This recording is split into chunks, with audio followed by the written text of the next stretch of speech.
Buenas noches, amados hermanos de México. Qué gusto poderlos saludar. Eh, Gracias a Dios por la tecnología, porque tenemos este privilegio de podernos comunicar. Los pastores Carlos y Susi les envían sus saludos y yo agradezco principalmente al pastor Richie que me ha hecho la invitación. Me da mucho gusto poder compartir la palabra del Señor. Si me permiten que pudiéramos orar antes de empezar, por favor. Señor Jesús, te damos gracias en esta noche por tu gran amor, por tu misericordia y por tu bondad. Te damos gracias, Señor, porque reconocemos que sin ti no somos nada, no tenemos nada, no valemos nada y no podemos hacer nada fuera de ti, Señor. Señor Jesús, ponemos en tus manos este tiempo que estamos tomando para poder estudiar tu palabra. Te damos gracias por la vida de cada uno de los hermanos de México, Señor.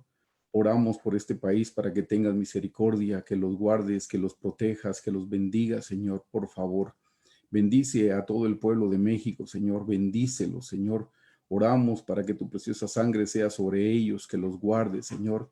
Oramos por los hermanos del Evangelio de Cristo, Señor, que tengan misericordia también, Padre. No solamente que los bendigas y que los guardes y los protejas, sino que abra las ventanas de los cielos para que su provisión material pueda llegar. Tu palabra dice, buscad primeramente el reino de Dios y su justicia y todas las demás cosas os serán añadidas. Pues hoy estamos buscando tu reino, Señor. Y esperamos, Señor Jesús, que nos bendigas con tu palabra, que nos ilumines. Ayúdanos a que la podamos entender y que la podamos poner por obra. Bendito sea tu santo nombre, Señor Jesús. Amén. Pues en esta noche, hermanos, en mi corazón tenía el deseo de compartirles cómo encontrar la paz de Dios en este tiempo. Sé que son tiempos difíciles, son tiempos que nunca habíamos vivido, pues pandemias han existido, pero nosotros nunca habíamos estado en una situación de este tipo.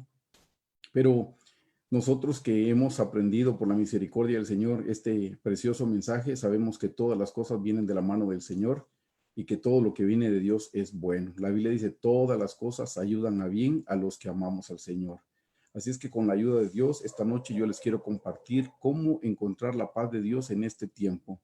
Filipenses 4:7 dice, y la paz de Dios, que sobrepasa todo entendimiento, guardará vuestros corazones y vuestros pensamientos en Cristo Jesús. Filipenses 4:7. Así es que una de las primeras cosas que les quiero compartir, hermanos, es con relación al significado de la palabra paz. La palabra paz en hebreo es shalom, y la palabra shalom significa estar seguro, estar bien, ser feliz, tener bienestar, tener salud y tener prosperidad. Eso es lo que significa la palabra paz.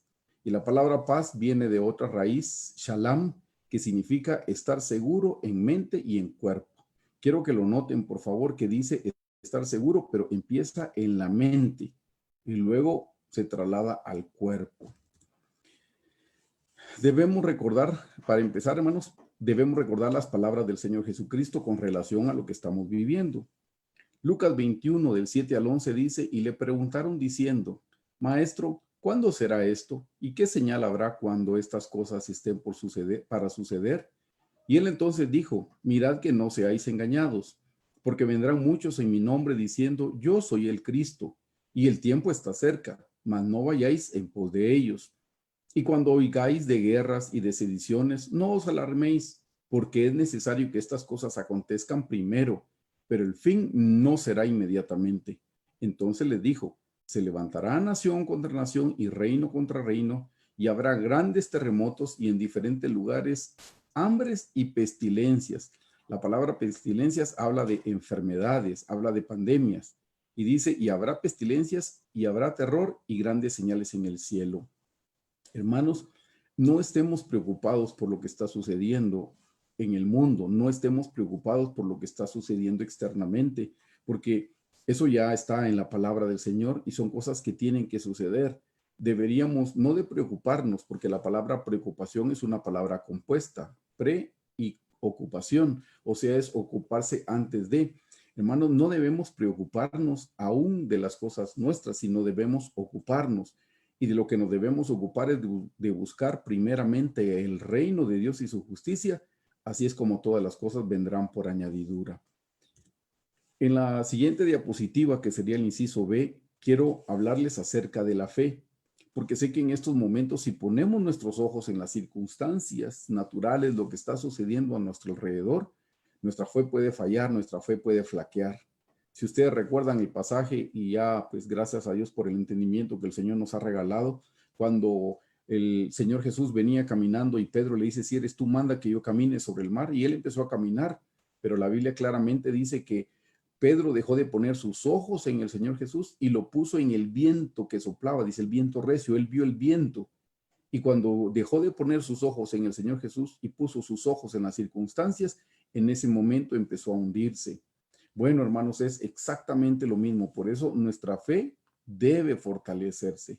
En Hebreos 11, del 1 al 3 dice, es pues la fe, la certeza de lo que se espera, la convicción de lo que no se ve, porque por ella alcanzaron buen testimonio los antiguos. Por la fe entendemos haber sido constituido el universo y la palabra de Dios, de manera que lo que se ve fue hecho de lo que no se veía.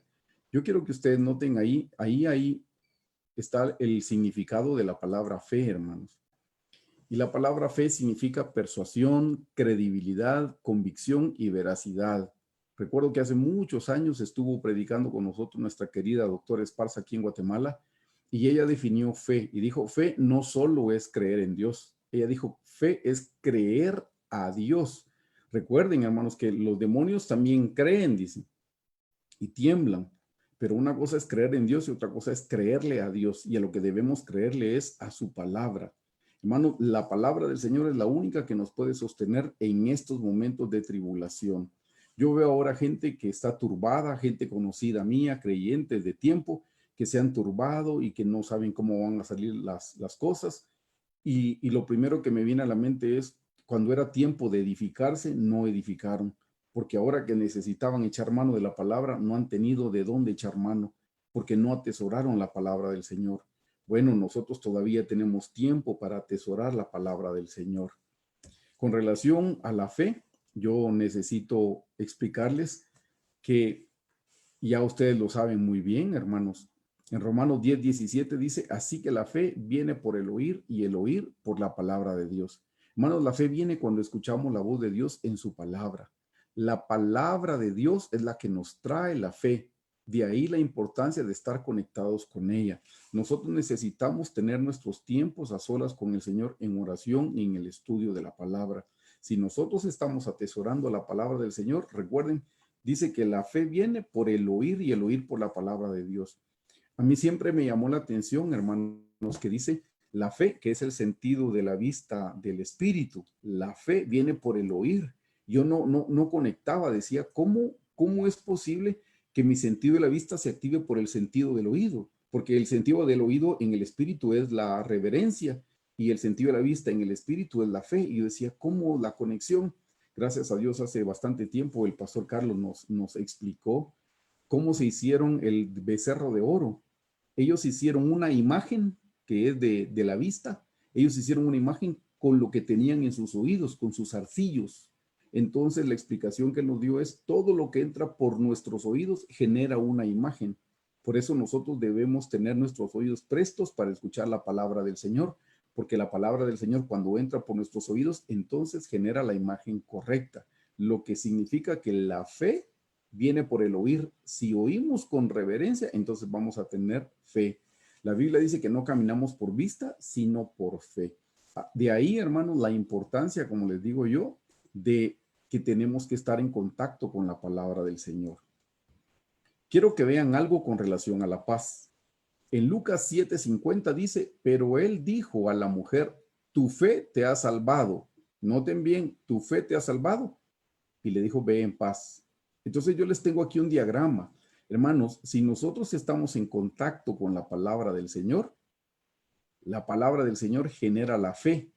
Y lo que genera la paz es la fe. O sea que la palabra genera fe y la fe genera paz. Si nosotros queremos tener la paz que sobrepasa todo entendimiento, el principio es estar conectados con la palabra de Dios. Si ahora nosotros no tenemos paz, hermanos, eso debería ser para nosotros un termómetro de saber qué tanta palabra estamos atesorando, qué tanta palabra estamos escuchando. Porque si hoy nos sentimos atribulados o nos sentimos intranquilos, nos sentimos inquietos, nos sentimos preocupados, es porque no nos hemos estado llenando de la palabra del Señor. Porque de nuevo le repito, en Lucas el Señor dijo, pero él dijo a la mujer, tu fe te ha salvado, ve en paz. Así es que de nuevo en el diagrama que les anoté es la palabra del Señor genera la fe y la fe es la que genera la paz. Así es que si nosotros queremos tener paz, debemos tener fe y para tener fe debemos estar en contacto con la palabra del Señor. Me los voy a llevar a unos versículos para que podamos entender que es la palabra del Señor la que a nosotros nos trae paz. En el Salmo 85:8 dice, escucharé lo que hablará Jehová Dios, porque hablará paz a su pueblo y a sus santos, para que no se vuelvan a la locura. No sé si notaron que dice, escucharé lo que hablará Jehová. ¿Y qué es lo que habla Jehová? Su palabra. Así es que dice, escucharé lo que hablará Jehová Dios, porque hablará paz. ¿Ven? Que la palabra habla paz, nos genera paz. Por eso, hermanos, de nuevo les repito, si estamos intranquilos, si estamos preocupados, lo que debemos hacer es venir a la palabra del Señor. Si no están teniendo un tiempo de devocional, estudiando la Biblia, hermanos, empiecen por lo menos con 5 minutos. 5 minutos es más que cero. Y luego de 5 suban a 10 minutos, a 15 minutos y conforme el Señor les va llevando. Pero empiecen con algo. Quédense rumiando la palabra del Señor para que entonces así pongamos nuestros ojos en el Señor Jesús y no pongamos nuestros ojos en las circunstancias. El segundo punto con relación a la paz dice en el Salmo 119, y eso es que la paz viene al amar su ley. Ya leímos en la presentación anterior en el Salmo que dice, escucharé la palabra de Jehová Dios porque hablará paz. Y ahora no solo es por escucharla, sino es por amar su palabra. Porque si escuchamos, que sea con la intención de poner por obra.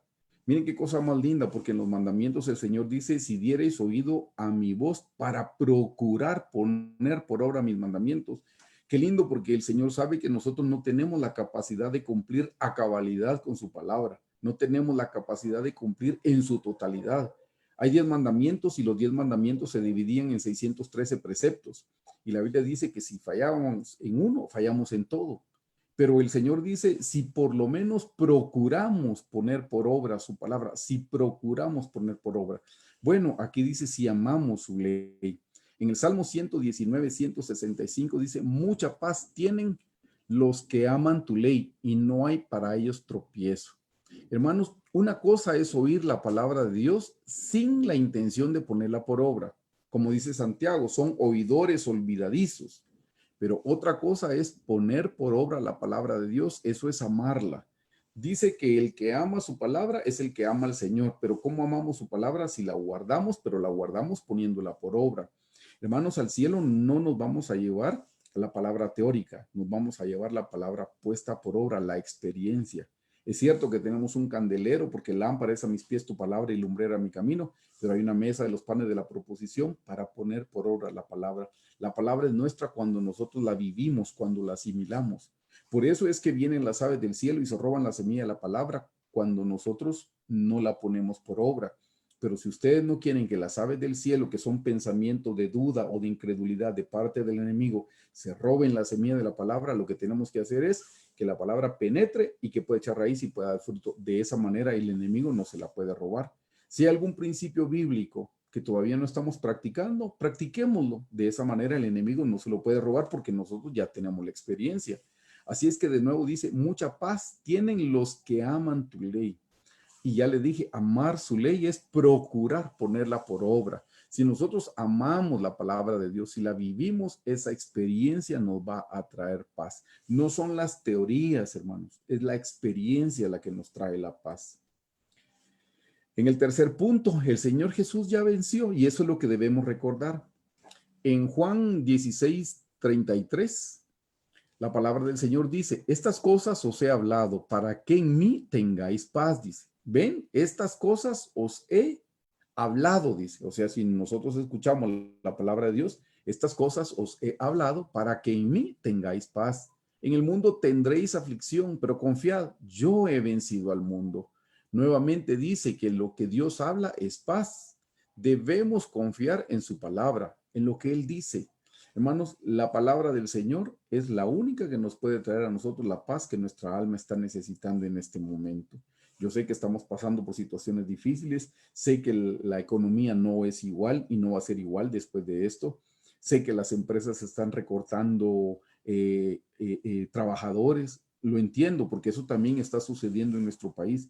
Pero hermanos, las empresas donde nosotros trabajamos ahora o el negocio al que nosotros nos dedicamos solamente es el canal para que la bendición llegue a nuestras vidas. La fuente de nuestro sustento es el Señor Jesucristo. El trabajo que tengan es un canal y el canal podrá cambiar muchas veces, pero la fuente no cambia. La Biblia dice que no se ha visto justo desamparado ni a su simiente que mendigue pan.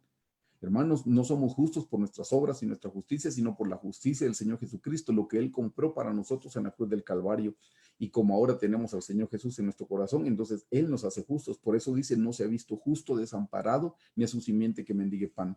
Hermanos, tenemos que reconocer que nosotros no comemos por nuestro trabajo, nosotros no comemos por nuestro esfuerzo, nosotros comemos porque el Señor nos alimenta.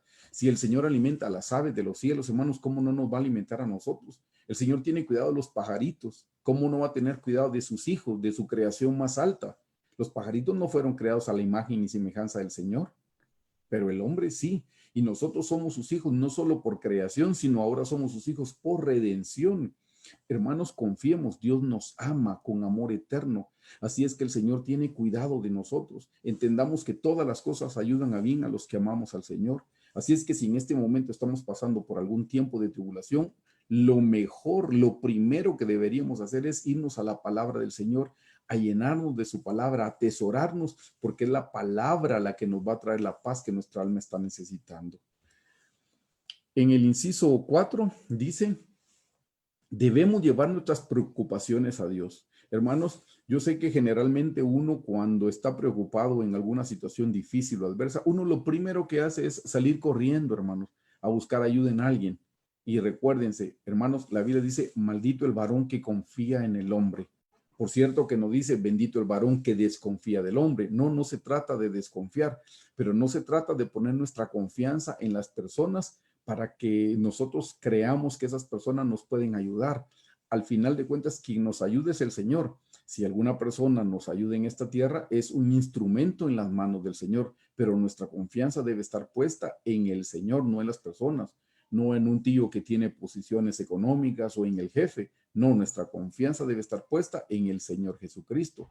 Así es que dice, debemos llevar nuestras preocupaciones a Dios. En Filipenses 4, del 6 al 7 dice, por nada estéis afanosos, sino sean conocidas vuestras peticiones delante de Dios en toda oración y ruego con acción de gracias.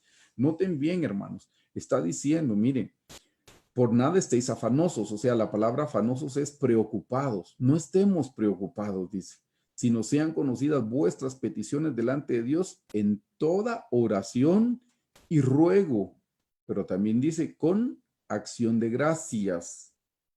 Hermanos, cuando nosotros estamos pasando por alguna tribulación y nuestra oración y el ruego lo acompañamos con acción de gracias, entonces nosotros estamos aprendiendo a confiar en el Señor. De otra manera, si no damos gracias, todavía no confiamos en el Señor al 100%.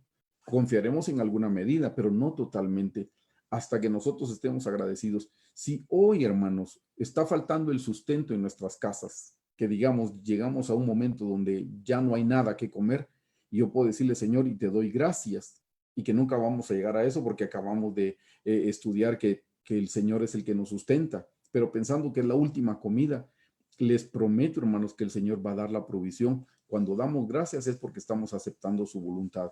Yo quisiera contarle en este punto, hermanos, cuando nosotros nos casamos con mi esposa, en nuestra vida matrimonial, en 2 ocasiones, nosotros nos quedamos sin comida para el próximo tiempo.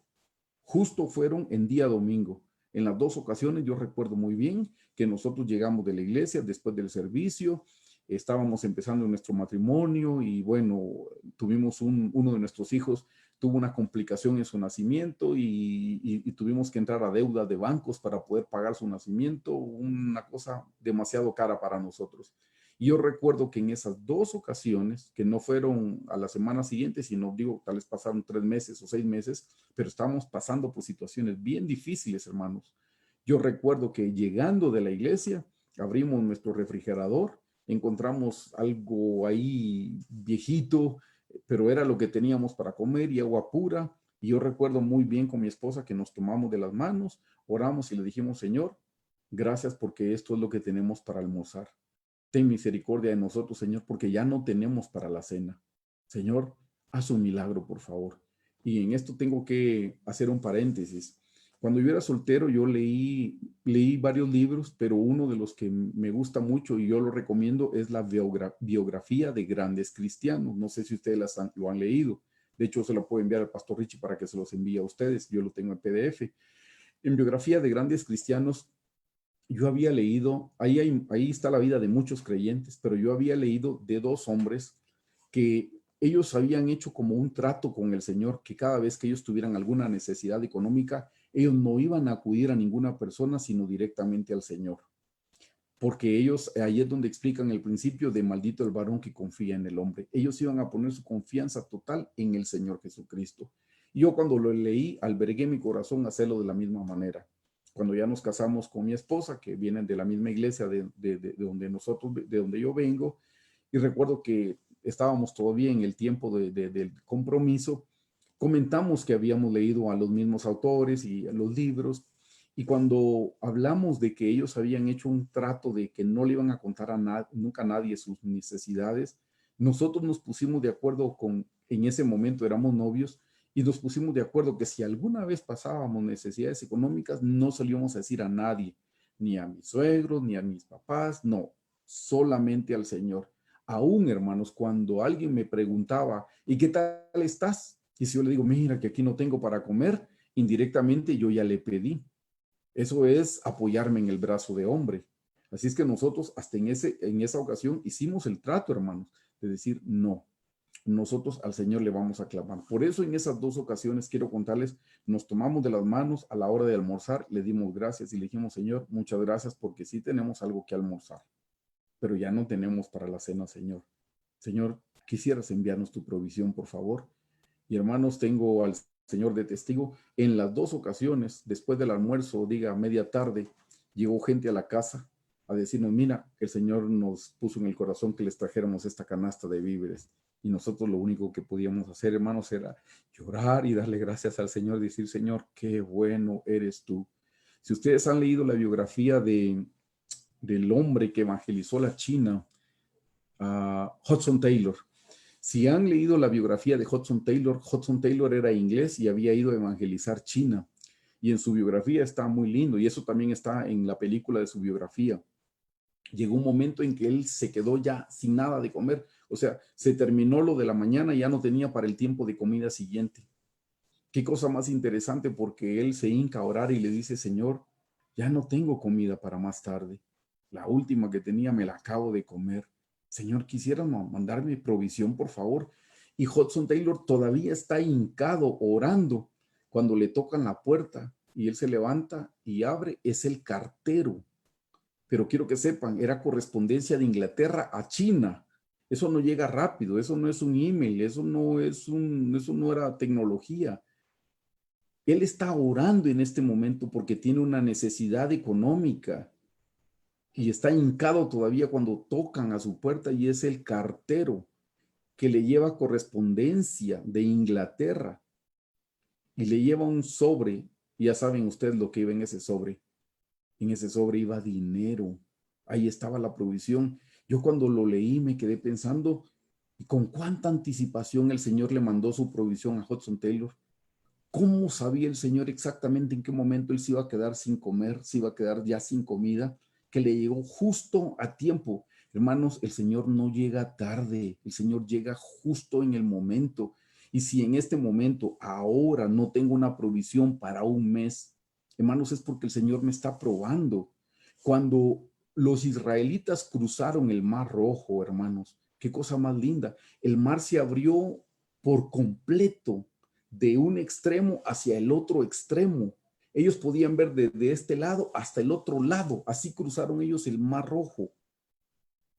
Ellos podían ver desde este lado hacia el final. Pero cuando cruzaron el río Jordán no se abrió como el Mar Rojo de par en par. Y eso que el río es más angosto que el mar. ¿Saben cómo se abría el río Jordán? Cada vez que los sacerdotes ponían un pie y se abría un poco. No sabían si al poner el pie se iba a volver a abrir. Y ponían el otro pie y se abría un poco. Y ponían el otro pie y se abría un poco. Hermanos, esto sucede porque cuando el pueblo de Israel salió de Egipto, eran unos bebés espirituales. El Señor les abrió porque si no les termina de abrir, seguro ellos no se meten en el mar, porque eran bebés. Pero cuando estaban por entrar a la tierra de Canaán ya eran adultos. Y cuando el Señor sabe que nosotros ya nos hemos fortalecido, ya estamos un poquito más crecidos, el Señor nos prueba de la misma manera. Y a veces solo nos permite poner un pie y se abre un poquito. Y el Señor espera que con fe volvamos a poner el otro pie y se abre un poquito y un poquito. Hace muchos años conocí a un hombre que, por cierto, tuve el privilegio de evangelizarlo. Y como al año ya de estar en los caminos del Señor en nuestra iglesia, él me contó que él trabajaba en una gran corporación, pero que cuando se volvió creyente, cuando se volvió cristiano, el Señor le pidió que entregara ese trabajo porque había mucho pecado en ese lugar. Él ganaba mucho y se fue a ganar poco. Y estábamos en una administración como al año y él me dice, mira, me dice, cuando yo no era cristiano, te prometo que el 3 de enero yo le estaba dando a mi esposa la manutención de todo el año. Yo le había dado todo lo del año, yo ya no me preocupo. Lo que empiezo a ganar y a generar ahorita no es para este año que estamos empezando, es para el otro año. Eso lo hacía yo todo el tiempo que yo fui un incrédulo y que estuve en esta gran compañía. Yo hacía eso como el 2 o el 3 de enero. Y sabes una cosa, me dijo, ahora hay veces que yo no sé si voy a tener para la semana. Y no entiendo cómo, si ahora yo estoy en los caminos del Señor. Y le dije, ¿sabe qué pasa? Y le di el mismo principio. El Señor sabe que ya tiene la capacidad de confiar en Él. Ahora solo pone un pie y le viene para 3 días. Y pone el otro pie y le viene para 3 días. Eso es para que aprendamos a depender de Él. Hermanos, en esta tierra estamos de paso. Tenemos que entender eso. En esta tierra estamos de paso y nuestros ojos tienen que estar puestos en el Señor. Sé la historia de un hombre muy sabio de otro país. Muy sabio el hombre. Y era tan sabio en su comunidad que dice que lo llegaban a visitar para pedirles consejos y hacían a él, había que pedirle cita como unos 2 o 3 meses de anticipación porque era mucha la gente que lo visitaba. En una de esas le pidió cita a un hombre de Nueva York, de su misma comunidad. Esto era en Israel, y le pidió cita y bueno, le correspondió como a los 2 o 3 meses. Bueno, el hombre necesitaba hacerle una consulta a este hombre tan sabio. Interesantemente, cuando llegó a su casa, dice que cuando llegó a su casa le sorprendió, porque solo vio una mesita, 2 sillas y una cama, y eso era todo. Y cuando entró, lo primero que le preguntó es, le dijo, mire, porque quiero que sepan, él da unas enseñanzas, hasta el día de hoy, eso me lo contaron de esta comunidad, él da unas enseñanzas y las ponen en internet, y por cada enseñanza, al mes, alguien le da $1, o sea, cada quien ofrenda $1 por ver sus enseñanzas, es una al mes la que ponen, pero dice que la ven más o menos unas 100,000 personas, o sea, estamos hablando que son como $100,000 al mes, pero él utiliza esos recursos para darlo a la gente pobre y a darlo a las instituciones para educación, y él no se queda con nada. Entonces, este hombre que llegó de Nueva York, que era muy rico, cuando ve la casa de este hombre sabio y que no tenía lo poquito que les mencioné, le dice, mire una pregunta, ¿y dónde están sus muebles? Y el hombre sabio viene y le contesta de esta manera y le dijo, una pregunta, ¿y dónde están tus muebles? Le dijo. Y él le dice, ¿por qué me pregunta por mis muebles? Bueno, tú me preguntaste por mis muebles y yo te pregunto por tus muebles. Y él le dijo, es que mire, yo no vivo aquí, yo vivo en otro lugar. Aquí solo estoy de paso, le dijo. Bueno, el hombre sabio le dijo, hijo, es exactamente lo mismo, le dijo. Yo no vivo aquí, yo vivo en otro lugar, aquí solo estoy de paso. Entonces no necesito tener posesiones materiales. Hermanos, la palabra del Señor dice que teniendo sustento y abrigo estemos contentos. Sustento y abrigo. Y sepan que el sustento lo vamos a tener y el abrigo lo vamos a tener porque esas dos cosas vienen de la mano del Señor. Pues bueno, para concluir le dijo, pero le dice al hombre sabio, pero mira, y ni siquiera se le ocurre que tener una refrigeradora, ¿qué hace con sus alimentos? Quiero que oigan esto. No tiene refrigeradora, le pues eso es lo básico. O sea, en todas las casas hay una refri para la comida. Y le dijo, mira, si yo tuviera una refrigeradora con alimentos, yo no tengo que preocuparme por el alimento de mañana. Yo no quiero depender de un aparato. Yo quiero depender del Señor. Yo quiero depender de Dios. Yo no tengo refrigeradora porque yo todos los días voy al mercado con la confianza que el Señor me va a dar mi sustento. Hermanos, tenemos que aprender a confiar en el Señor. Por eso, de nuevo, en Filipenses 4:7 dice, por nada estéis afanosos, sino sean conocidas vuestras peticiones delante de Dios en toda oración y ruego con acción de gracias. Y note, y la paz de Dios que sobrepasa todo entendimiento, guardará vuestros corazones y vuestros pensamientos en Cristo Jesús. Ven que en vez de estar afanados, nosotros deberíamos de estar orando, rogando y dando gracias. Si nosotros oramos, rogamos y damos gracias, entonces la paz del Señor, dice, la que pasa sobre todo entendimiento. ¿Por qué sobrepasa todo entendimiento? La gente que no es creyente nunca va a entender cómo estamos siendo atribulados, pero nosotros tenemos paz, porque esa paz no nos la da el mundo, la paz no nos la dan los bienes materiales, no, la paz nos la da el Señor. Él es el príncipe de paz, entonces Él nos da la paz que nuestra alma necesita. Inciso 5 dice, la paz de Dios es diferente, hermanos, a la paz que ofrece el mundo. En ningún momento se puede comparar. En Juan 14:27 dice, la paz os dejo. Miren que primero dijo la paz y luego dice, mi paz os doy. Yo no os la doy como el mundo la da. No se turbe vuestro corazón ni tenga miedo, dice. Hermanos, la verdadera paz no consiste en cosas materiales. Nuestra paz no debe estar fundamentada en el dinero o los talentos, las habilidades, las personas o los bienes materiales. Nuestra paz debe estar fundamentada en la palabra del Señor. La palabra del Señor, todo fue creado por la palabra de Dios. Y si el Señor sustenta el universo, hermanos, ¿cómo no va a sustentar nuestra vida? Hermanos, el día que usted vea que los planetas se chocan, entonces ese día preocúpese, pero eso no lo hemos visto, hermanos. El universo está sustentado por la palabra del Señor y si el Señor puede sustentar el universo, ¿cómo no va a sustentar su vida?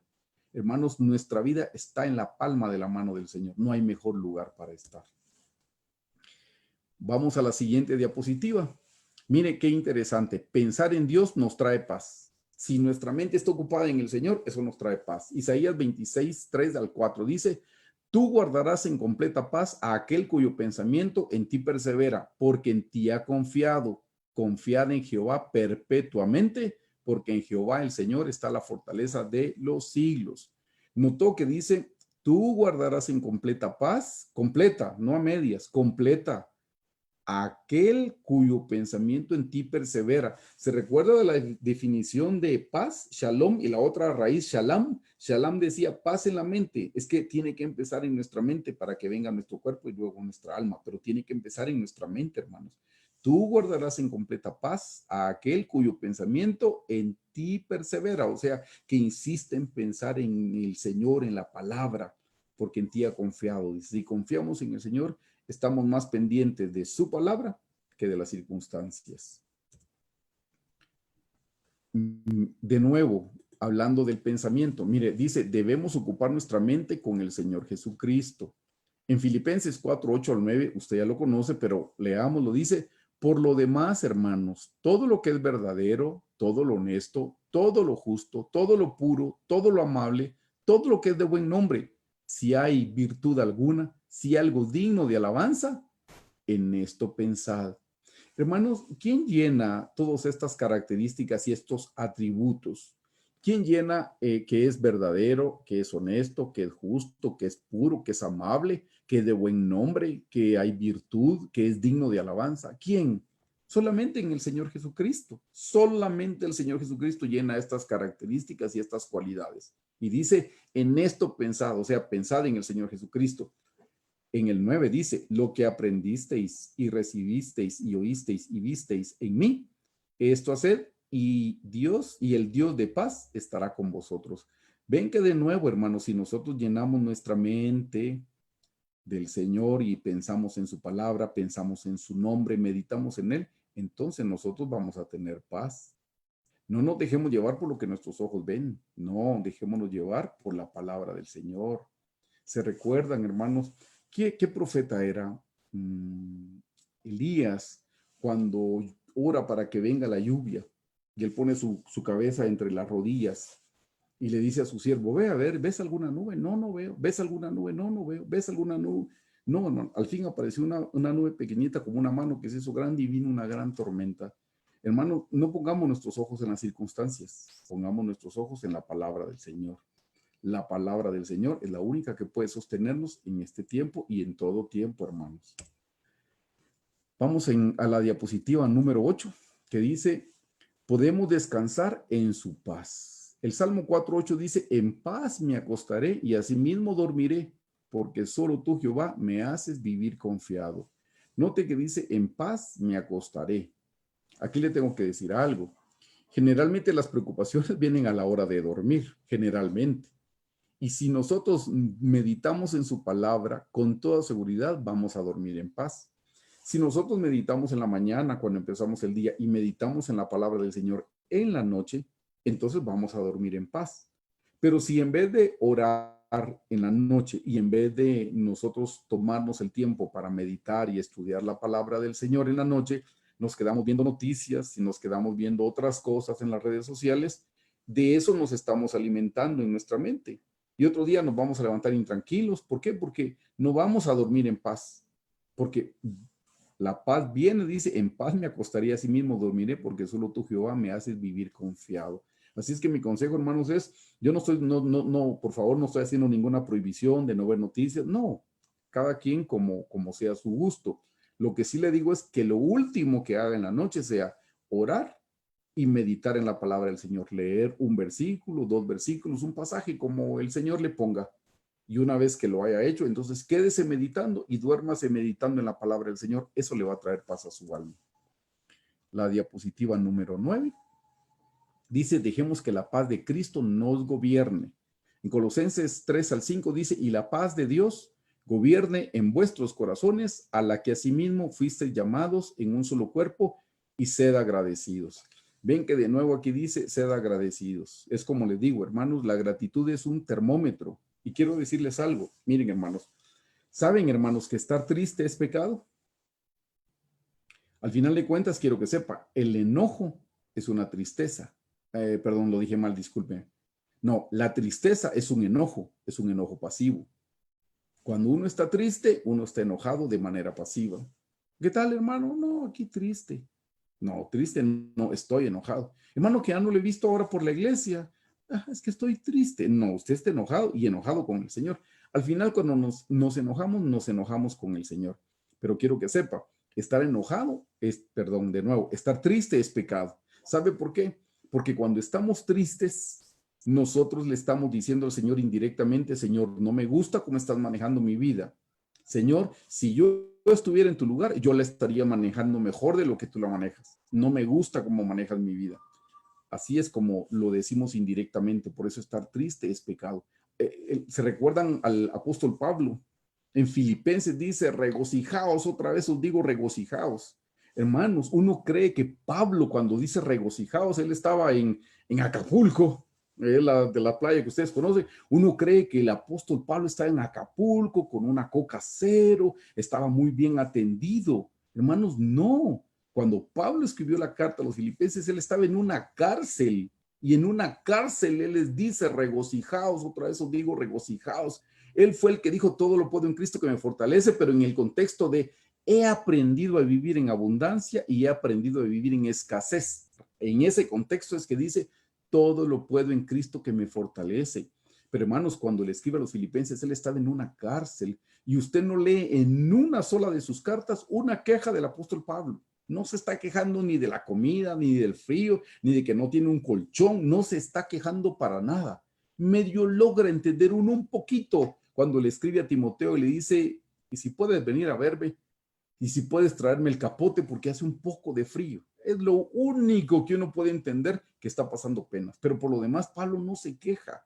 Porque hermanos, nosotros debemos dar gracias en todo. Así dice la Biblia. Dad gracias a Dios en todo. Y todo es todo es un absoluto. No, no es gracias solo cuando me gusta, cuando no me gusta. No, no. Dad gracias en todo. Hermanos, quiero que sepan, la gratitud es una llave que le abre cualquier puerta de enojo, de tristeza, de desánimo. Al final de cuentas, quiero que sepa. Miren, La depresión es un enojo. La depresión es un enojo en contra de Dios porque las cosas no están saliendo como yo quiero, pero sepa que están saliendo como Dios sí quiere. La depresión es un enojo. ¿Y sabe cuál es la medicina para la depresión? Y quiero que sepa que la depresión es la antesala de la muerte.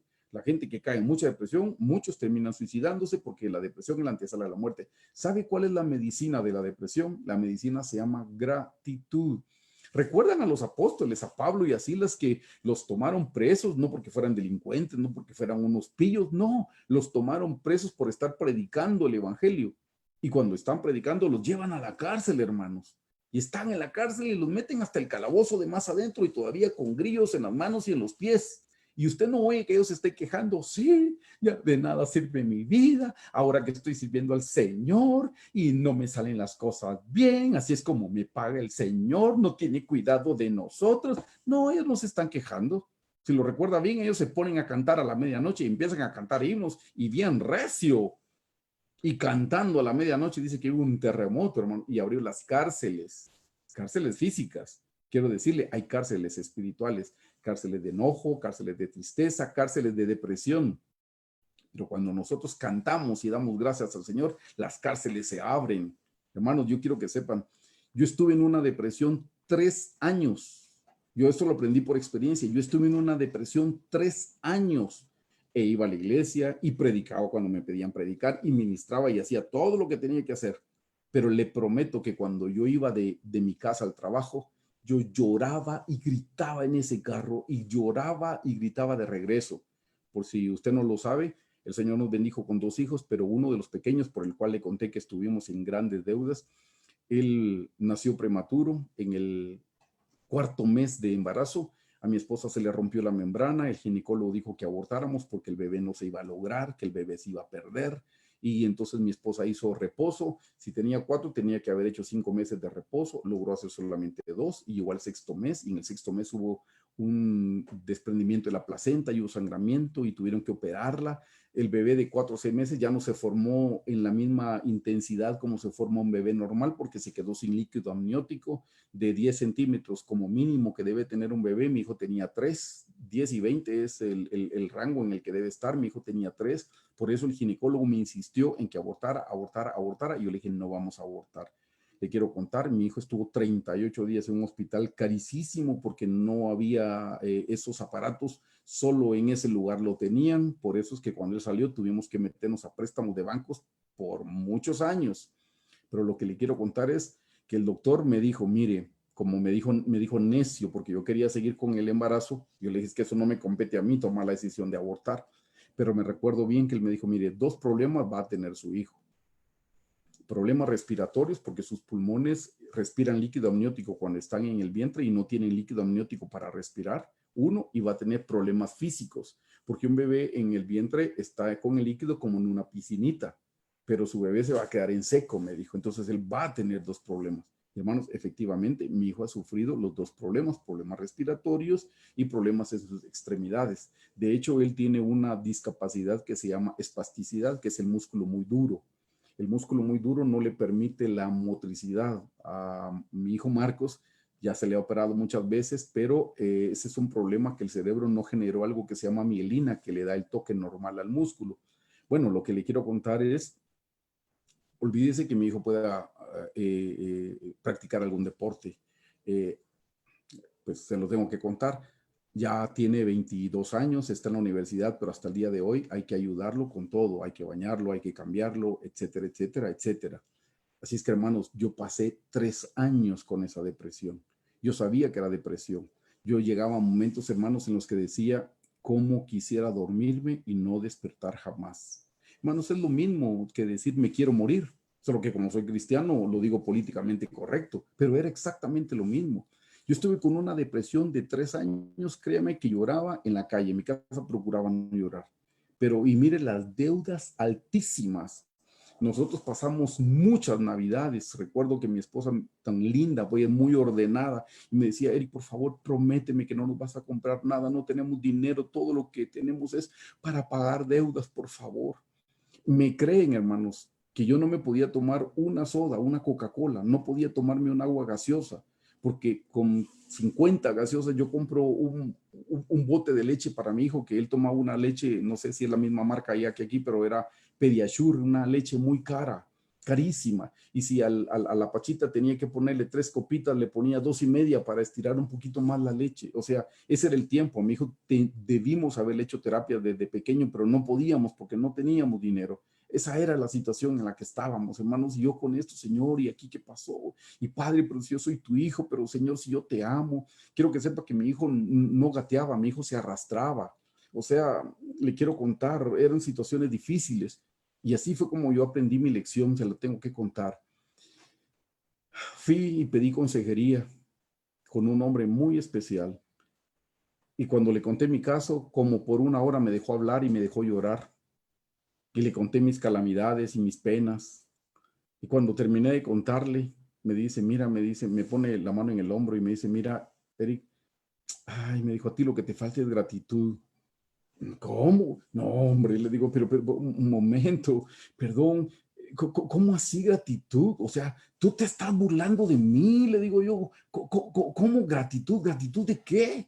¿De qué? ¿De que tengo un hijo enfermo? ¿De que yo no sé si él va a ir a un colegio? ¿De que yo no sé si cuando él viene a la iglesia entiende lo que se le predica? Mira, yo no sé si va a haber alguien que se quiera casar con mi hijo, yo no sé si algún día va a formar un hogar, tengo deudas muy altas, no logro pagarlas, cada vez la bola de nieve se me hace muy grande y tú me dices a mí que yo tengo que estar agradecido de qué. Mira, yo no te estoy hablando de mi hijo, mi hijo, no te estoy hablando del niño de la Teletón, te estoy hablando de mi hijo, de mi hijo. Te pregunto, aquí en la iglesia, ¿quién más tiene un hijo enfermo como yo? Solo yo. Y tú me dices que yo sea agradecido. ¿De qué? ¿De qué? ¿De qué? Quiero que sepan que la persona que me estaba dando el consejo, casado, más grande que yo, tiene más años de casado que yo, y hasta el día de hoy no han podido tener hijos. Él me dijo, mira, yo quisiera estar en tu lugar. Yo quisiera tener un hijo enfermo para abrazarlo y besarlo. Comparado conmigo, me dijo, tú eres afortunado. Ay, hermanos, ese día me tiré a llorar y decir, Señor, perdón, perdón. Siempre viendo lo que me falta y nunca viendo lo que me sobra. Tú eres tan bueno. Si este hombre que me está aconsejando es un santo a la par mía, es mucho mejor cristiano que yo. Y él no tiene hijos. Yo, aunque sea enfermo, lo tengo. Perdón, Señor, perdón. Hermanos, ese día se me fue la depresión. No necesité una terapia, no necesité medicina, no necesité nada más que gratitud. Ahí aprendí, hermanos, que la gratitud es una llave que me puede sacar de cualquier cárcel en la que yo me encuentre. Y déjeme contarle, mi hijo tenía 3 años, mi hija le lleva 1. O sea que 6 años después, mi hija que era sana, se empezó a poner malita. Mi esposa, que es muy ordenada con el dinero y con las medicinas y todo, me dice un día lunes en la noche, mira, la nena está enferma, mi hija tiene 10 años en ese momento, mira, la nena está enferma, ya pedí cita hoy, me dice, y me la dieron para el jueves, el pediatra, pero ellos siempre piden exámenes, los exámenes de sangre, orina y esas cosas. Y mira, me dice, tú podrías llevar a la nena mañana a que le hagan los exámenes, para que así cuando yo llegue el jueves, yo le llevo los exámenes al doctor y de una vez me receta la medicina para no tener que ir el jueves, me manda los exámenes, se los llevo y entonces el lunes o el martes de la otra semana, no, de una vez. Le dije, perfecto. Martes llevé a mi hija a hacerle los exámenes. Mi esposa el miércoles pasó recogiendo los exámenes y no se esperó para el jueves. No, el mismo miércoles va a la clínica sin mi hija, le deja los exámenes a la secretaria del pediatra y le dice, dígale al doctor que le traigo los exámenes por si hay algo que urja. Si no urge nada, nos vemos mañana en mi cita.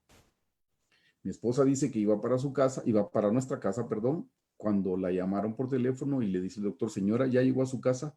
Mi esposa le dijo, no, todavía no, voy de camino. Le dijo, ¿sabe qué? Cuando llegue a su casa, por favor, me llama. Mi esposa me dijo, ese me llama, yo sabía que era malo. Mi esposa llegó a la casa, llamó al doctor y el doctor le dijo, señora, tome a su hija en este momento y se le lleva para el hospital, nos vemos allá. Por favor, no pare para comprar comida, no pare para nada más, directo al hospital. Mi esposa me llama, salgo del trabajo, nos juntamos en el hospital. El doctor finalmente lleva a una doctora de especialización endocrinóloga. En ese momento yo no sabía qué era esa especialización. Toman a mi hija, le sacan sangre de su dedito, lo ponen en un aparatito y dice la endocrinóloga, señores, malas noticias, su hija es diabética. Yo, ¿cómo? Le digo, o sea, no necesita hacer un examen más profesional, o sea, solo una gotita de sangre en esa cosita, le digo, no necesita hacer algo más completo. No, señor, me dijo, después de 120 de azúcar en la sangre, cualquier persona es diagnosticada diabética. Y su hija tiene 980 de azúcar. 1000 es como diabético y ahí se hubiera muerto. Qué bueno que la trajo de inmediato. Ahí vi por primera vez, mi hija tenía 10 años, sacando insulina en una jeringuita y ella teniéndosela que inyectar. Y yo decía, doctora, ¿le ayudo? Y me dijo, no, señor, usted no siempre va a estar con ella y esto es de vida o muerte. Ella tiene que aprender a inyectarse. Hermanos amados, a partir de los 10 años, y ahora mi hija tiene 24, a partir de los 10 años, mi hija se inyecta 7 veces al día la insulina. Empieza a las 3 de la mañana, a las 3, a las 6, a las 9, cada 3 horas. 7 veces. Y cada vez que se inyecta, se tiene que pinchar el dedito para poner su sangre y ver cuánto tiene para calcular cuánta insulina se tiene que inyectar. Oyó bien, a las 3 de la mañana. Amados hermanos, no hay día domingo, no hay días feriados, no hay día de la madre. Es a las 3 de la mañana. Y esto es de vida o muerte. O se levanta o se levanta. ¿Y saben qué?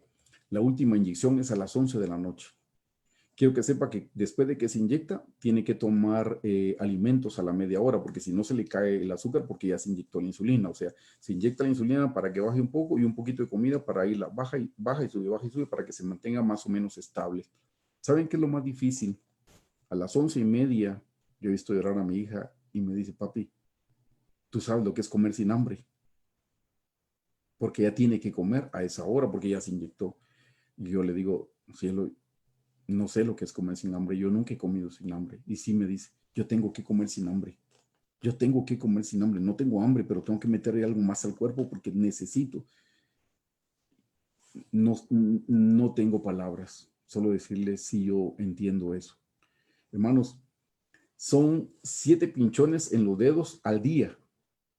Esta es diferente a la diabetes del adulto, por si no sabía. La diabetes, se lo voy a decir así, el adulto, el diabético adulto tiene una vaquita que produce poca leche, diga que la leche es la insulina. El diabético adulto tiene una vaquita flaca que produce poca leche, pero con pastilla y con ejercicios puede producir un poquito más de leche, un poquito más de insulina.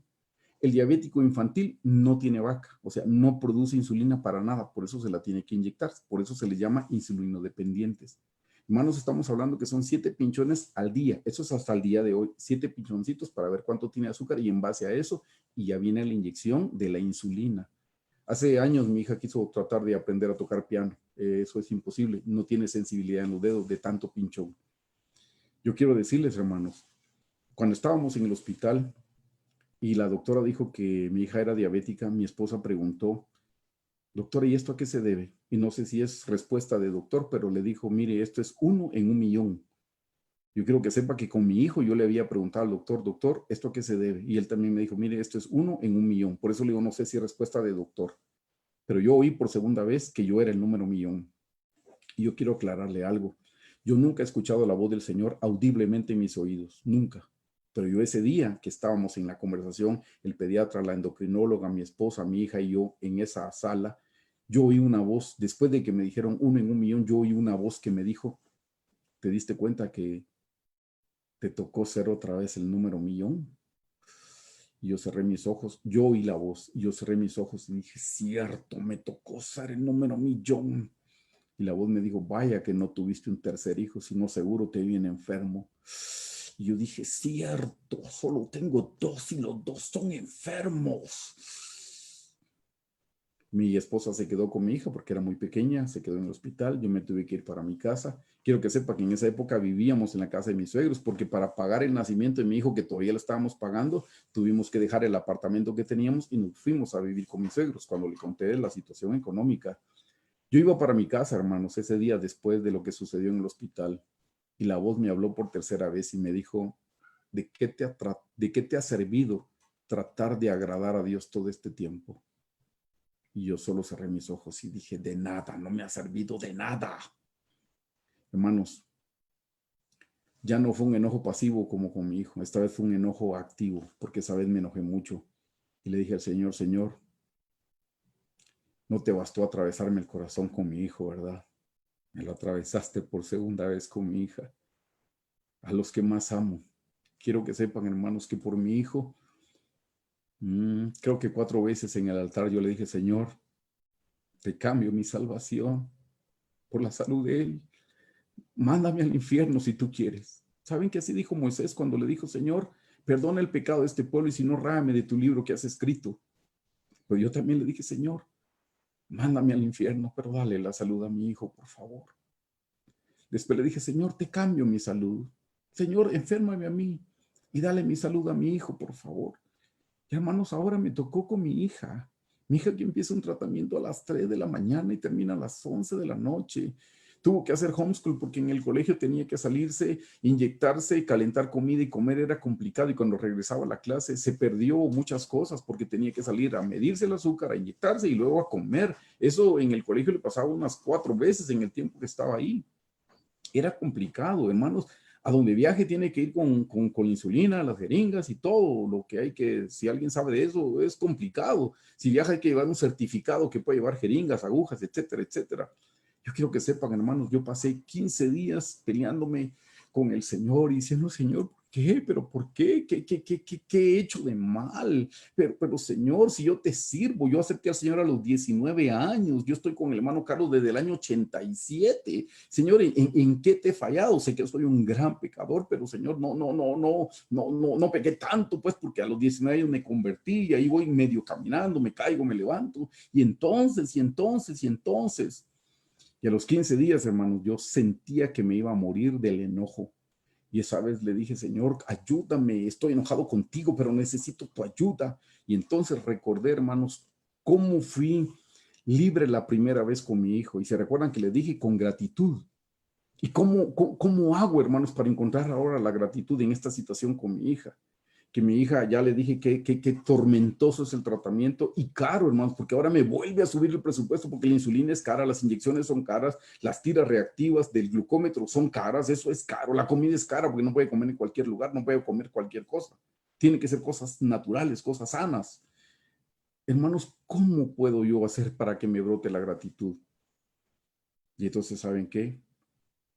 Recordé comparándome con los menos afortunados. Siempre hay alguien que está sufriendo más que uno. Mi hija le dije que se enfermó un día miércoles, salió martes del hospital, estuvo la semana completa. Pero miércoles se enferma mi hija. El domingo anterior a la enfermedad de mi hija, en la iglesia había un hermano que tenía un hijo de 21 años, recién graduado de la universidad, se iba a casar, hermanos. Y salió en un viaje y en ese viaje tuvo un accidente, lo atropelló un bus y destruyó el carro, murió el joven, murió la suegra que iba con él, murió el cuñado que iba con él y la novia quedó malherida. De los 4 solo la novia se salvó, ella quedó muy malherida. Eso fue el domingo. El lunes yo fui al funeral. La mamá del joven me ahogaba y me decía, dígame hermano, ¿dónde está el Dios tan bueno que usted predica? Y yo procuro, hermanos, hay momentos donde uno no debe decir nada. Consejo, hay momentos donde, perdónenme, ni recitar un versículo bíblico está bien. La gente solo necesita expresar su dolor. Eso es un duelo. Acompañarlos en el duelo es, aquí estoy para que llores. Llora y lloro. Para eso es, aquí está mi hombro. Pero no, hermanos, el joven murió el domingo. Lunes estoy en el funeral y miércoles mi hija se enferma. 15 días después de la enfermedad de mi hija, que le estoy diciendo me voy a morir de este enojo. ¿Saben cómo tuve la gratitud? Comparándome. Y me quedé pensando en el papá de este joven y dije, si al papá de este joven le hubieran dado a escoger entre que su hijo muriera en el accidente o su hijo fuera diabético, ¿qué creen ustedes que el papá hubiera escogido? Que fuera diabético, ¿verdad? Entonces dije, perdón, Señor, porque comparado con este hermano, yo soy afortunado. Porque aunque sea con insulina, con jeringas y con este tratamiento tan doloroso, yo la puedo tener con vida. Mientras que el hermano que perdió a su hijo, él ya no. Señor, ahí me vino la gratitud. Y dije, Señor, perdón, como siempre, viendo lo que me falta y nunca viendo las bendiciones que tú me das. Perdóname, Señor. Hermanos, por segunda vez se me fue la depresión que yo tenía. La primera vez me tardé 3 años, la segunda vez me tardé 15 días. Les cuento esto para decirles, hermanos, es la gratitud la que nos va a abrir cualquier puerta de enojo, de tristeza, de desánimo. Sea agradecido, aunque no lo entienda, y dígale, Señor, y no lo entiendo, pero yo sé que tú eres bueno. Y si tú eres bueno, todas las cosas que tú haces son buenas. Es imposible que tú seas bueno y vas a hacer cosas malas. No, eso no existe. Dios es bueno. La Biblia dice que todas las cosas ayudan a bien a los que amamos al Señor. La Biblia dice que Él nos da carga mayor de la que podemos soportar y que junto con la prueba el Señor nos da la salida. Confiemos en su palabra. Hermanos, si el Padre dio a su Hijo Jesucristo en la cruz del Calvario para salvarnos, ¿cómo no nos va a dar todas las cosas que necesitemos? Solo aprendamos a ser agradecidos, hermanos. Vamos a la número 10, que es la última diapositiva. Bueno, la última de esta serie. Recuérdense de la bendición sacerdotal, hermanos. Y número 6, 22, 27. Y esa la pueden recitar ustedes, padres de familia, sobre su hogar. Y si, bueno, hay un lugar donde no hay padre de familia, la mamá puede recitarle y bendecir a sus hijos, a su familia de esta manera. Números 6, 22, 27 dice, Jehová habló a Moisés diciendo, habla a Aarón y a sus hijos y diles, así bendeciréis a los hijos de Israel, diciéndoles, Jehová te bendiga y te guarde. Jehová haga resplandecer su rostro sobre ti y tenga de ti misericordia. Jehová alce sobre ti su rostro y ponga en ti paz. Y pondrá mi nombre sobre los hijos de Israel y yo los bendeciré. Pero ven, hermanos, Jehová alce sobre ti su rostro y ponga en ti paz. Nosotros podemos clamar la palabra del Señor, el nombre del Señor. La bendición sacerdotal lleva el nombre del Señor y eso es lo que nos trae paz. Así es que, hermanos, aprendamos a confiar en el Señor. Dios nos ama, estemos en contacto con su palabra. Su palabra es buena, es como un pan que nos fortalece para continuar caminando. Su palabra es como una luz que nos alumbra el camino. Su palabra es como una espada de doble filo. Confiemos en la palabra del Señor. En esa serie habíamos terminado, pero yo tengo que decirle algo más. La paz, por un lado, mire, la paz nos sirve aquí en la tierra y la paz nos va a servir por toda la eternidad. Qué cosa más linda. No solamente aquí, no, por toda la eternidad. Así es que más nos vale tener paz aquí. No diga, bueno, pues si no tengo paz el día que me muera, ahí voy a tener paz. Qué pena. En el cielo no vamos a tener algo que no tengamos aquí. Y si nosotros queremos allá tener algo, debemos adquirirlo aquí. Acompáñenme en Gálatas 5, 22, 23. Dice, mas el fruto del Espíritu es amor, gozo, paz, paciencia, benignidad, bondad, fe, mansedumbre, templanza. Contra tales cosas no hay ley. Ustedes saben por las enseñanzas de la doctora Hicks, de la doctora Esparza, gracias al Señor, que son 12 frutos, pero aquí en Gálatas se mencionan únicamente 9. El primero es amor, el segundo gozo, el tercero paz, el cuarto paciencia, el quinto benignidad, el sexto bondad, el séptimo fe, el octavo mansedumbre y el noveno templanza. El que estamos estudiando es paz, que es el número 3. Si nos vamos al Cantar de los Cantares 4, del 12 al 14, dice, huerto cerrado eres, hermana mía, esposa mía, fuente cerrada, fuente sellada. Y aquí describen los frutos naturales, porque hermanos, todo lo del Antiguo Testamento, el pueblo de Israel lo hizo de manera física, natural, y nosotros debemos hacerlo de manera espiritual. Así es que dice, tus renuevos son paraíso de 1, granados con frutos suaves, 2, flores de aleña, 3, nardos, nardo, 4, azafrán, 5, caña aromática, 6, canela, con todos los árboles de 7, incienso, 8, mirra y 9, aloes con todas las principales especias aromáticas. Aquí el número 3 que habla de la paz y el número 3 aquí son los nardos. Entonces yo necesito explicarle algo de los nardos. Con relación a los nardos, hermanos, dice en Marcos 14, del 3 al 9, pero estando él, hablando del Señor Jesús, en Betania, en casa de Simón el leproso, y sentado a la mesa, vino una mujer con un vaso de alabastro de perfume, de nardo puro, de mucho precio, y quebrando el vaso de alabastro, se lo derramó sobre su cabeza. Y hubo algunos que se enojaron dentro de sí y dijeron, ¿para qué se ha hecho este desperdicio de perfume? Porque podía haberse vendido por más de 300 denarios y haberse dado a los pobres, y murmuraban contra ella. Pero Jesús dijo, dejadla, ¿por qué la molestáis? Buena obra me ha hecho. Siempre tendréis a los pobres con vosotros, y cuando queráis les podéis hacer el bien, pero a mí no siempre me tendréis. Esta ha hecho lo que podía, porque se ha anticipado a ungir mi cuerpo para la sepultura. De cierto digo que donde quiera que se predique este evangelio en todo el mundo, también se contará lo que está hecho para memoria de ella. Quiero que noten aquí, hermanos, hay una mujer que viene y le unge al Señor con un perfume de nardo. Miren, ese perfume tiene que ser caro, hermanos. Aquí le voy a poner yo la explicación. Mire, pues dice, el nardo, este perfume dice, perfume fuerte extraído de una planta del Himalaya, de la familia de la valeriana, que crece por encima de los 3.300 metros. Su raíz y su tallo proporcionan la esencia, un elemento muy costoso desde tiempos remotos. Era costumbre mantener el ungüento de nardo en recipientes de alabastro sellado y solo se los abría en ocasiones muy especiales. En tiempos del Señor Jesús, el precio del perfume era el salario de casi un año de trabajo por un obrero de la época. Ahí dijeron que el perfume costaba más de 300 denarios. El denario era el salario mínimo por un día de trabajo. O sea, si era más de 300, diga 300 días, es casi el año. Haga la relación, cuánto es el salario mínimo de un año en su país, y ese es el valor de ese perfume, sería el valor de ese perfume el día de hoy. Ese es el dinero sin gastar en comida, sin gastar en nada. Era algo preciosísimo, muy valioso, hermanos. O sea, extremadamente, extremadamente valioso. Y esto, hermanos, es bien importante que nosotros lo veamos porque ese perfume es usado para las bodas. Esta mujer que lo derramó al Señor Jesús, lo que estaba diciendo es, tú eres mi esposo celestial. Ese perfume era tan caro, era para ocasiones especiales, solo la gente rica lo podía comprar, o una mujer que empezaba a ahorrar con mucho tiempo, mucho tiempo, mucho tiempo para podérselo comprar para el día de su boda. Hermanos, el nardo que representa la paz lo necesitamos para el día de nuestra boda. Así es como dice en Apocalipsis 19 del 7 al 8, gocémonos y alegrémonos y demos, dice, gocémonos y alegrémonos y démosle gloria, porque han llegado las bodas del Cordero, y a su esposa se le ha concedido, y a ella se le ha concedido que se vista de lino fino, limpio y resplandeciente, porque el lino fino es las acciones justas de los santos.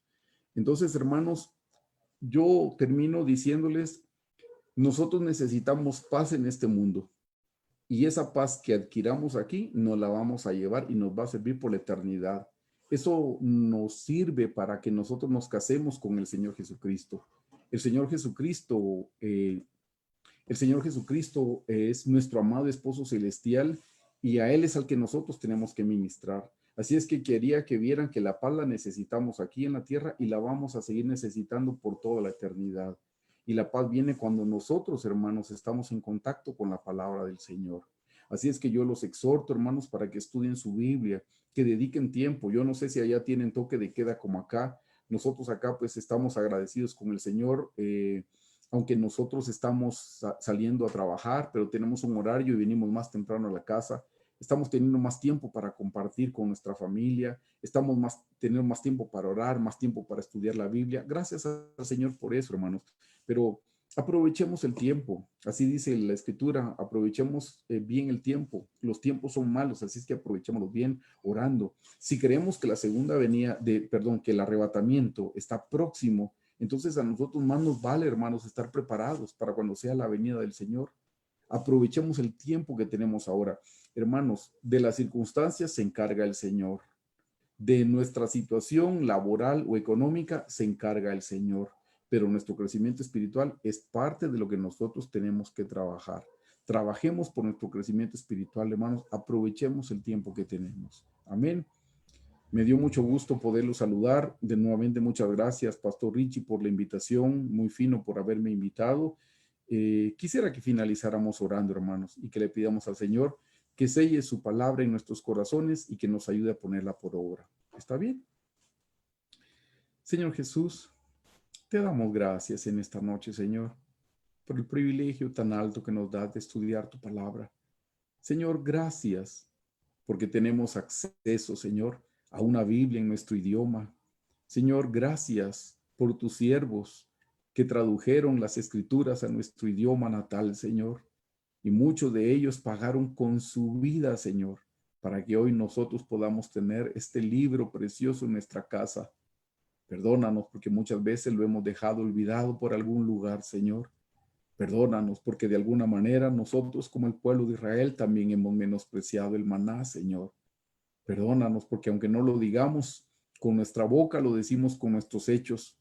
Tenemos fastidio de este pan tan liviano, Señor. Perdónanos, Señor, perdónanos.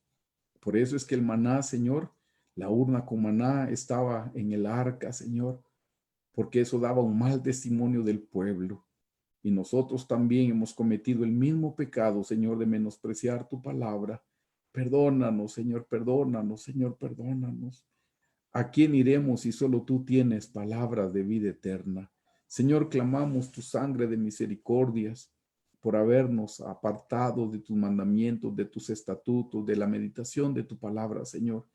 Perdónanos porque el tiempo lo hemos estado utilizando mal, Señor, en cosas que no tienen provecho eterno. Perdónanos, perdónanos, perdónanos, perdónanos, Señor. Y Señor, tu palabra dice que tú pones el querer y el hacer por tu buena voluntad. Tu palabra dice que no es del que corre ni del que quiere, sino de ti que tienes misericordia. Señor, despierta en nosotros el hambre por tu palabra, Señor.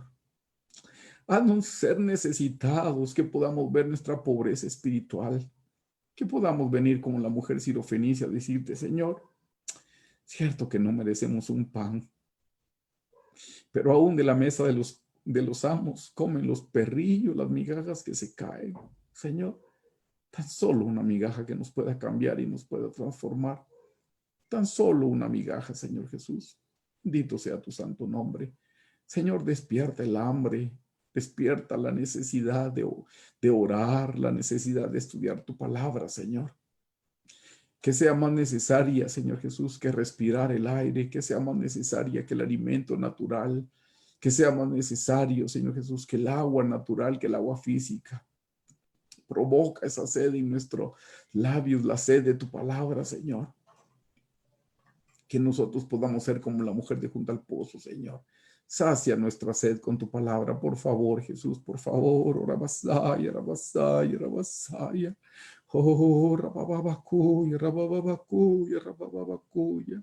Oh, rabasaya, gracias, Jesús. Que nosotros podamos decir, en mi corazón he guardado tus dichos para no pecar contra ti, Señor. Que nosotros podamos decir, el cumplir con tu palabra es mi bien, Señor. Cielos y tierra pasarán, pero tu palabra no pasará, Señor. Amamos tu palabra, Señor. Bendecimos tu palabra, Señor. Ayúdanos a estudiarla y a ponerla por obra. Bendito seas por siempre, Jesús. Te amamos, Señor Jesús. Te amamos, te amamos, te amamos y te bendecimos, Señor. Santificado sea tu nombre. Gracias, Señor Jesús. Gracias, Señor Jesús. Amén. Pues me dio mucho gusto poderlos saludar una vez más, hermanos, y sigamos confiando en el Señor. Espero verlos algún día físicamente y si no, con toda seguridad, por la misericordia del Señor, nos vamos a ver en el cielo. Que Dios les bendiga, hermanos. Un saludo fraternal y nuestro cariño en Guatemala. Quiero que sepan que estamos orando por ustedes en nuestros servicios de oración. Oramos por nuestros hermanos de México, por sus pastores, por toda la congregación. Así es que Dios les bendiga, hermanos. Hasta una próxima oportunidad. Amén.